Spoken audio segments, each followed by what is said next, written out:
Fala filhotes, vocês estão vivos? No vídeo de agora nós vamos falar um pouquinho sobre a filosofia para leigos, sobre alguns jargões usados na filosofia. Um dos jargões é alegações objetivas. O que são isso? Tratam de coisas que estão lá no mundo, sobre as quais você sabe pela impressão sensorial, por meio dos sentidos, visão, audição, tato, paladar e olfato, pela experiência e pela mediação. Isto é, o que os filósofos chamam de conhecimento empírico, que vem dos sentidos, da experiência sensível.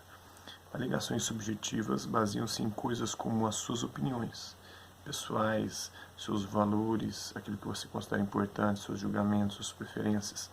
São alegações que dão propósito e significado à sua vida. Embora normalmente os filósofos, desde Platão, deem a elas um status mais baixo do que o dado às objetivas. Agora vamos explorar um pouquinho do mundo físico à sua volta. As pessoas frequentemente pensam que os filósofos se preocupam apenas com as ideias, com abstrações, e deixam o mundo físico para o pessoal com menos cérebro, como bem os cientistas, ou para a própria ciência. E se pode facilmente traçar esse preconceito que existe de fato na filosofia, porque é isso que realmente é. Até a figura mais importante da filosofia antiga, o próprio Platão. Mas Platão não conseguiu persuadir o Aristóteles, o seu discípulo, que passou quase 20 anos estudando com ele, que era o caso de preocupar-se somente com as ideias. Aristóteles vai se preocupar também com o mundo físico, com o estudo da natureza. Ao contrário, o método de Aristóteles para obter conhecimento era começar a olhar à sua volta, tanto para a evidência física quanto para a opinião convencional da época, algo que o seu mestre Platão particularmente desprezava. O conhecimento sensível para ele era o mais inferior de todos os tipos de conhecimento. Uma das experiências mais influentes de Aristóteles foi decidir se a Terra estava ou não fixa, imóvel no centro do universo. Na realidade, em torno de 2000 anos atrás, todos diziam que a Terra era plana e fixa no espaço. Por que pensavam isso? Bem, você não adivinharia, porque olhando a gente vê o Sol se movendo, e como a gente não vê a Terra inteira, a gente tem uma sensação de que, se não for plana, pelo menos ondulada, mas num terreno plano, né? É porque os filósofos os convenceram através de argumentos. Agora todo mundo diz que a Terra é uma esfera girando em torno do Sol.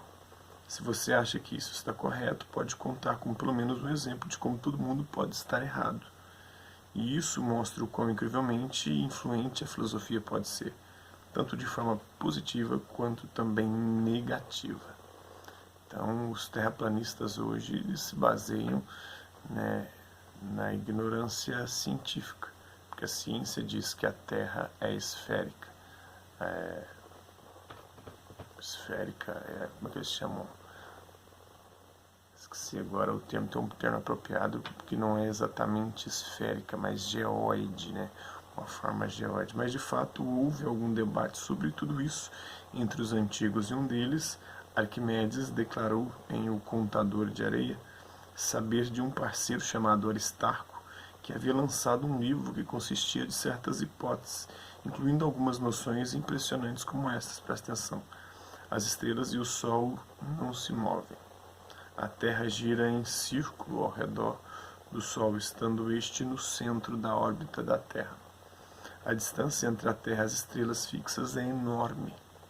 O livro de Aristarco, contudo, perdeu a batalha de ideias, mesmo que sua teoria da Terra móvel tenha sido influente o suficiente para um ex-pugilista chamado Cleantes, que, entre outras coisas, foi líder dos estoicos na Grécia Antiga. Os estoicos foram um grupo de filósofos cujos nomes acabaram por parar na linguagem do dia a dia, significando pessoas que eram boas em suportar a dor e pregavam a apatia, ou seja, o segredo da felicidade é não se apaixonar, não se apegar a nada e a ninguém, porque isso é a fonte e a raiz de todo sofrimento, e fazer aquilo que deve ser feito. Essa era a filosofia estoicista, uma filosofia do dever deontológica. Faze o que deves, viva conforme a natureza e, principalmente, não se apaixonando, não se apegando a coisa alguma.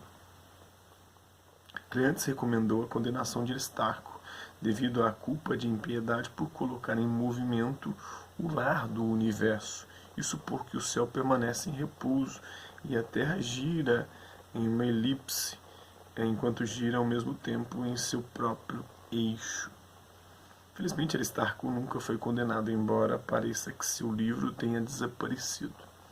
Ao contrário, foi uma obscura teoria de outros muitos filósofos antigos, os pitagóricos, que supunham a Terra e o Sol orbitando um fogo central, que veio a desafiar a impressão costumeira de que os humanos viviam uma rocha imóvel em torno da qual os céus e o Sol giravam. Platão foi muito influenciado pelos pitagóricos, e ele mesmo dá indicações no Timeu da ideia usada para a época de que a Terra poderia girar em torno do seu próprio eixo. Então, isso é um pouquinho aí de alguns jargões da filosofia, né? Essa obra do Filosofia para Leigos, e explorando o mundo físico à sua volta, e mostrando como a filosofia, ao mesmo tempo que pode endossar o conhecimento do mundo físico à nossa volta, pode alimentar preconceitos e concepções completamente arbitrárias, baseado puramente em teorias e em argumentos sem comprovação empírica, como foi o caso de Aristóteles, que endossou o geocentrismo, ele e depois Ptolomeu também, contra Aristarco e outros pensadores que diziam que a Terra girava em torno do Sol, e isso vai perdurar durante praticamente 1500 anos, durante toda a era cristã medieval, durante todo o medievo, até que no início da modernidade isso começa a ser questionado. Então é isso aí, espero que vocês tenham gostado do vídeo. Quem curtiu, dá um like, quem não curtiu, dá um dislike. Quem se interessar pelo conteúdo do canal, é só se inscrever, ativar o sininho e aguardar os próximos vídeos e as próximas notificações. Deixe também seu comentário e suas sugestões de temas e assuntos para serem abordados nos livros em vídeos posteriores. É isso aí, hasta la vista, babies, e até a próxima.